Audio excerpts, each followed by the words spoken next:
Yo traders, welcome to the tycoon mindset. तो आज हम देखते हैं निफ्टी ने कैसे परफॉर्म किया फ्राइडे को और उसका ऑप्शन चेन का आगे आने वाले हफ्ते के लिए कैसे बता रहा है। मार्केट एक बहुत अच्छा खासा बड़ा सा गैप अप ओपन किया था, फिर उसके बाद अगर हम देखेंगे तो फिर मार्केट से एक ऊपर के डायरेक्शन में भागते ही गया। बहुत ही छोटा सा मार्केट गिर रहा था, फिर बस ऊपर ही ऊपर ओवरऑल भागा। लास्ट के 5-15 मिनट में थोड़ा सा सेल ऑफ है, बट ये तो बहुत छोटा सा सेल ऑफ है। अब एक चीज़ इसमें बहुत ज़्यादा इंपॉर्टेंट हो जाती है। मार्केट एक साइडवेज ट्रेंड के बाद थर्सडे को एक अच्छा सा नीचे था। हम लोग को लगा था ये नीचे गिरेगा, और ओआई नंबर भी बहुत प्रेशर दिए हुए थे नीचे के साइड। पर एक चीज समझने की कोशिश करिए, ओआई नंबर हमेशा करेक्ट नहीं होते। कोई भी ट्रेडिंग का सिस्टम जो भी आप करते हो वो 100% करेक्ट नहीं जाता है। पर अब जब आप गलत जाते हो उसमें, तो फिर आप कितना रिस्क मैनेज कर सकते हो वो सबसे ज्यादा इंपॉर्टेंट हो जाता है। अब यहाँ पे दो सिनेरियो हमेशा होते हैं, बहुत बार हमने ये ऑब्जर्व किया है। कभी भी बहुत सारे कॉल बने हो और मार्केट बहुत बड़ा गैप अप खुलता है, या सिमिलरली बहुत सारे पुट बने हो and market gap down open होता है, तो फिर हमेशा या तो मार्केट शुरू के 1 घंटे में भागेगा, फिर साइडवेज चला जाएगा पूरा। बहुत बड़ा गैप अप होने के बाद थोड़ा बस आधे घंटे भागेगा साइडवेज जाके, फिर नीचे गिर जाएगा पूरा। ये एक मेन सिनेरियो होता है। सेकेंड सिनेरियो ये रहता है, बहुत सारे कॉल सेल बने थे तो फिर ऊपर ये गैप अप बहुत बड़ा खुला, तो ये भागता चला जाता है, क्योंकि इसको हम बोलते हैं शॉर्ट कवरिंग होना। अब शॉर्ट कवरिंग कैसे ये होता है, क्योंकि यहाँ पे जो भी कॉल सेलर बने थे सबको लॉस होने लगता है, और फिर वो लोग शिफ्ट हो जाते हैं पुट सेल पे। तो जैसे कि अभी हम ओआई नंबर्स भी देखेंगे, तो ओआई नंबर्स में भी यही चीज बता रहा है। जैसे ही मार्केट फिर बहुत बड़ा ओपन हुआ, फिर ये सारे भागते चले गए। यहाँ पे आप नेगेटिव देखेंगे और यही सारे इधर आ जाते हैं। हमने ऐसा बहुत बार ऑब्जर्व किया है। बहुत बड़े गैप अप के बाद ना यही सारे जो पुट सेलर होते, कॉल सेलर होते हैं, वो सीधे पुट सेल में बदल जाते हैं और फ्यूल कर देते हैं मार्केट को कि और भागे, ताकि ये ना अपने लॉसेस रिकवर कर सके। तो दो चीजें इसमें हमेशा होती है। या तो बहुत बड़ा गैप अप अगर अगेंस्ट खुल रहा है मार्केट, तो फिर ये तो या तो भागते चला है, अगर बहुत बड़ा गैप डाउन खुला है तो गिरते चला जाएगा, ये पहला सिनेरियो है। या फिर बहुत बड़ा गैप अप या गैप डाउन के बाद 1 घंटे और गिरेगा, या 1 घंटे और बढ़ के साइडवेज जाएगा, और फिर उसके बाद फेवर में चला जाएगा जो भी नंबर्स बने थे पिछले टाइम। अब हम लोग को यहाँ पे रिस्क मैनेज का एक सबसे बड़ा सीन ये हो जाता है। हमने जैसे ही इतना बड़ा गैप अप देखा, तो सबसे पहले तो आधी पोजीशन यही निकाल दी थी कि कहीं भी जाए। फिर देखा 15 मिनट्स में भागते जा रहे हैं, तो बाकी की हमने भी 15 मिनट्स में सेकेंड सेकेंड आधी पोजीशन हमने सेकेंड हाफ लॉट्स निकाल दिए थे। अभी क्यों निकाले थे, क्योंकि हर एक ट्रेडर का एक लॉस को सहने की सहनशीलता होती है, जो धीरे धीरे डेवलप होती जाती है। अगर आप मुझसे पूछेंगे तो 2 साल पहले मैं अगर सिर्फ 10,000 का लॉस करता था तो फिर मेरे को वो ज़्यादा लगता था, तो कुछ भी 10,000 का लॉस या प्रॉफिट ज़्यादा लगता था। अब कुछ वो बढ़ बढ़ के धीरे धीरे करके 30,000 हुआ, अब करके वो 70,000 तक हो गया, या तो प्रॉफिट या तो लॉस। वो हम लोग को एक अच्छा सा प्रॉफिट या अच्छा लॉस होता है अगर 70,000 के आसपास मुझे पर्सनली होता है तो फिर कल मुझे पर्सनली स्टार्टिंग में तो 40 का दिख रहा था, तो उसमें से 20 के तो लॉस बुक किया। फिर ये जब ऊपर भागा तो उसमें बाकी के हमने 35 के टोटल वो बाकी के और बुक किए, तो मेरे को कुछ 55 के का लॉस दिख रहा था इधर। और 55 के का लॉस साइकोलॉजिकली ऐसा है कि उसको मैं 2-3 दिन में रिकवर कर सकता हूँ। तो वहां पे ये सबसे बड़ी बात आ जाती है, 55 के का लॉस अगर रिकवर हो जाता है 2-3 दिन में, वो सही बात होती है। अब वही अगर मैं एडमेंट हो जाता कि नहीं ये गिर सकता है, तो सबसे पहले तो और लॉस हो जाता। अगर ये नीचे गिर के आ भी जाता तो मेरा रिस्क मैनेजमेंट इस बार तो चल जाता, बट कभी और टाइम खराब हो जाता। जैसे कि यही देख लीजिए, अगर मैं यहाँ पे एडमेंट होता तो ये भागते जाता, तो वो 55 के का लॉस आराम से 1.5-2 लाख का लॉस दिखता तब। ऑप्शन सेलिंग कभी अनलिमिटेड लॉस नहीं देती है अगर आप सही से रिस्क मैनेज कर रहे हैं तो। हम लोग ऑलमोस्ट इन द मनी में, मैंने 17,400 के मंथ एंड के कॉल ऑप्शंस राइट किए थे, क्योंकि ऑप्शन प्रीमियम बहुत कम था। 460 पे खुला मार्केट, 300 के आसपास क्लोज दिया था, 160.2 पर 60 पॉइंट्स में इन द मनी था, मेरी पूरी टीम इन द मनी थी। उसके बाद भी हम लोग को 55 के का लॉस, मुझे पर्सनली हुआ, पूरी टीम को कुछ 85 के या 90 के आसपास लॉस हुआ। यहाँ पे कुछ 5-10,000 रिकवर किए, जब ये भाग रहा था तब हम लोग ने थोड़े प्रॉफिट बुक किए। यहाँ पे हम लोग ने पोजीशंस ली थी, थोड़ा पुट सेल की ऑफर ली। तो सबसे पहले तो लॉस बुक करके फिर उस दिन ट्रेड भी नहीं लिया हम लोग ने, फिर सेकेंड हाफ में जाके ट्रेड लिया था जब नंबर सब हो गए थे, मार्केट भाग चुका था या कुछ भी करता। क्योंकि 55 के का लॉस बुक किया, बहुत बढ़िया बात। उसके बाद में कोई और गलत ट्रेड लेता तो फिर उसमें एक चीज़ ये हो जाता, 55 के 80 या 90 के लॉस दिख सकता था। फिर वो रिकवर करने में 7 to 10 डेज लग जाते, बेफिजूल में 4-5 डेज एक्स्ट्रा वेस्ट होते रिकवरी के प्रोसेस में ही। अभी का जो लॉस हुआ है वो मैक्स टू मैक्स 2 या 3 दिन अगर हम अच्छे से करेक्ट जाते हैं तो फिर वो एक बार को अच्छे से पूरा रिकवर हो जाएगा।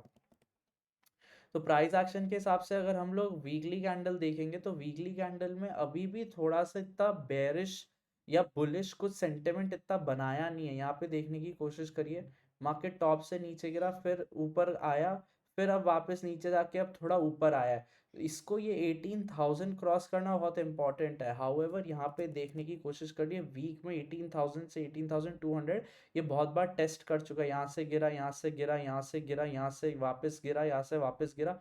अब इसको अगर आना है तो ये फटाफट आके निकल जाना चाहिए और फिर 18,500 या 750 जो यहाँ का हाई है वहां पे जाना चाहिए प्राइस एक्शन के हिसाब से, अगर इसको ऊपर जाना है तो। कल मार्केट इंटरेस्टिंग रहेगा क्योंकि कल के मार्केट में एक सबसे इंपॉर्टेंट चीज ये हो जाती है, हम लोग अगर 15 मिनट्स की कैंडल देखेंगे तो नो डाउट कल वैसे भी ग्लोबल सेंटिमेंट भी ऊपर का ही, तो यहाँ पे इसका ऊंचाई खुलने के चांसेस है 17,700 के आसपास। तो सबसे पहले तो ये गैप फिल हो सकता है ऊपर के ऊपर सीन में करेंगे तो। पर उसके बाद भी गैप फिल के बाद ना कुछ है नहीं, मार्केट ना ये गिरते ही जा रहा था, तो इतना कुछ है नहीं, सीधे 18,000 के आसपास है। तो अगर इसे ऊपर जाना है ना तो ये फटाफट 18,000 के ऊपर चला भी जाएगा। और ओवरऑल पीछे का हम लोग बैक डेटा देखेंगे तो इसे 18,000 भी निकल जाना चाहिए। हम लोग को एक ये तो चीज़ पता थी मार्केट इतना गिरने नहीं वाला। यहाँ पे थोड़ा सा लॉस इस वजह से हुआ क्योंकि यहाँ पे हम लोग को एक लग रहा था प्रेशर नीचे का है। एक बार ये 17,000 के आसपास आ जाता तो फिर एक बार को हम लोग स्लाइटली कम बेरिश होते और कम लॉस होता अगर यहाँ से रिवर्सल होता और फटाफट हम लोग पुट सेल भी लेते, वो अगर हम लोग को ऊपर का ट्रेंड पकड़ना होता। मार्केट 17,000 की जगह साइन दिखा रहा है 17,200 से रिवर्सल हुआ है। अब यहाँ पे देखने की कोशिश करिए, रिवर्सल के साइंस तो बने हैं, मैं आपको दिखाता हूँ। यहाँ पे जब एक बार वो बॉटम मन के ऊपर भागा था फिर नीचे गिरा था, तब रिवर्सल के साइन इसलिए नहीं थे क्योंकि इसने लोअर बॉटम बना के रखा था।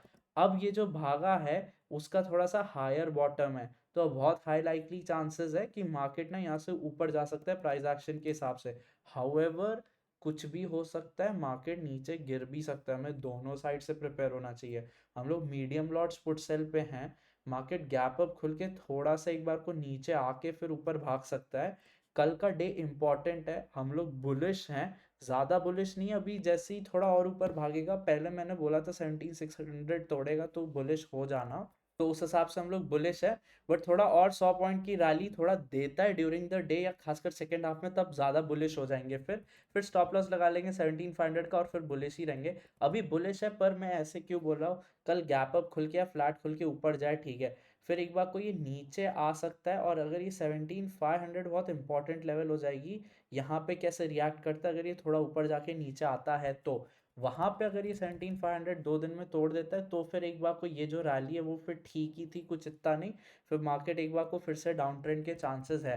तो अभी हम बुलिश है, बट ये समझिए अभी उसको नेगेट नहीं किया कि अब मार्केट नीचे गिरेगा नहीं। मार्केट एक बार को शायद 17,000 छू सकता है, बहुत बड़ा क्रैश तो कुछ आने नहीं वाला है, बट मार्केट थोड़ा सा, थोड़े चांसेस है, बुलिश है थोड़ा। 17,500 इंपॉर्टेंट लेवल है, यहाँ से नीचे गिरेगा तो समझ जाएंगे कि थोड़ा 17,000 तक प्रेशर आ सकता है नीचे की तरफ। बट ट्रेंड को आप फॉलो करते जाइए, ऊपर का ऊपर ही रहिए, 17,500 को स्टॉप लॉस लगा के चलिए अभी।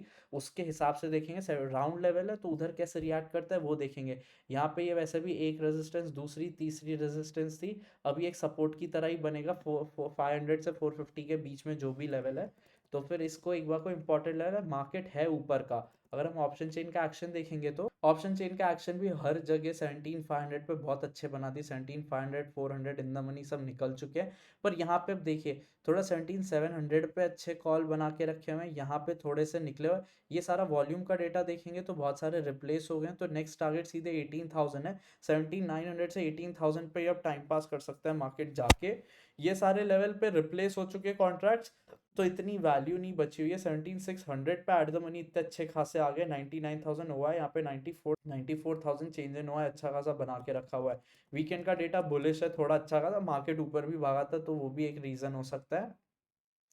हाउएवर मंथ एंड में थोड़ा सा अभी भी एक चीज का यही डाउट है, 17,500 के ऊपर तो कभी ऐसे डाउट नहीं था, अगर ऐसे जाना होता तो चला जाता, बट ये नेगेटिव गया है, यहाँ पे नेगेटिव नहीं जाना चाहिए था। इस वजह से एक बस डाउटफुल है बुलिश, बट अभी नेगेट मत करिए कि मार्केट गिरेगा ही नहीं, बस इतना ध्यान रखिए दिमाग में। अभी बुलिश है हम लोग, अगर 17,500 तोड़ते हैं तो वापस से अच्छे खासे बेरिश बनने के अच्छे चांसेस हो जाएंगे। ना हम एक्सपेक्ट कर रहे हैं, ना ऐसा होना चाहिए, मार्केट ऊपर ही भागे 18,000 19,000 तक जाए, क्योंकि नेक्स्ट टारगेट्स वही है ऑल टाइम हाई तोड़ के नया ऑल टाइम हाई बनाने का।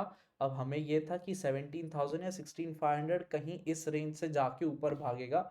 अभी यहाँ से भाग रहा है तो ठीक है, इसको ही बुलिश मोमेंटम में रहिए, क्योंकि एक चीज समझने की कोशिश करिए, यहाँ पे ये सारे तो एक तो नेगेटिव चले गए हैं, तो फिर मार्केट 18,000 का लग रहा है। हाउएवर यहाँ पे इतने सारे पुट सेल आए नहीं है, ये 17,500 का जाना नहीं चाहिए था, बट ये गया, तो बस उससे कॉशियस रहना है। नहीं तो नंबर्स थोड़े बहुत ज्यादा ऊपर का ही प्रेशर दे रहे, क्योंकि यहाँ पे इतने कुछ बनाए नहीं है, सब निकले अच्छे खासे।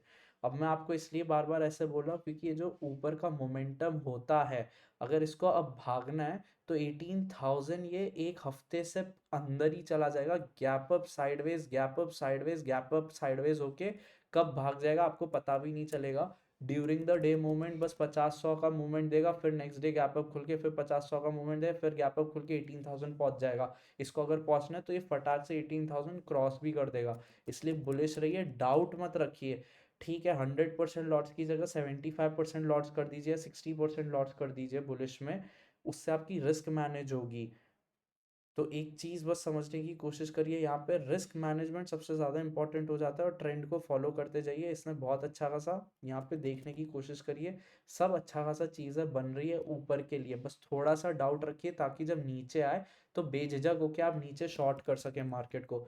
मार्केट ये अच्छा खासा गिरा, उसके बाद साइडवेज गया, लोअर लो जो है उसका हायर लो बनाया, और फिर अब ऊपर भाग रहा है, तो चांसेस है ऊपर भाग सकता है। यहाँ पे एक डब्ल्यू पैटर्न भी बना है, ये ऐसे करके अब भागा है, तो ये वाली रेंज भी जो 17,400 500 वाला है एरिया, ये वाला एरिया स्पेशली, वो बहुत ज़्यादा इजी हो जाता है स्टॉप लॉस को रखने के लिए, और ये सपोर्ट भी बन सकता है 480 से 440 के बीच में।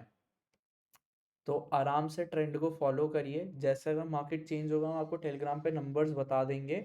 अभी के लिए बस इतना ही, थैंक यू।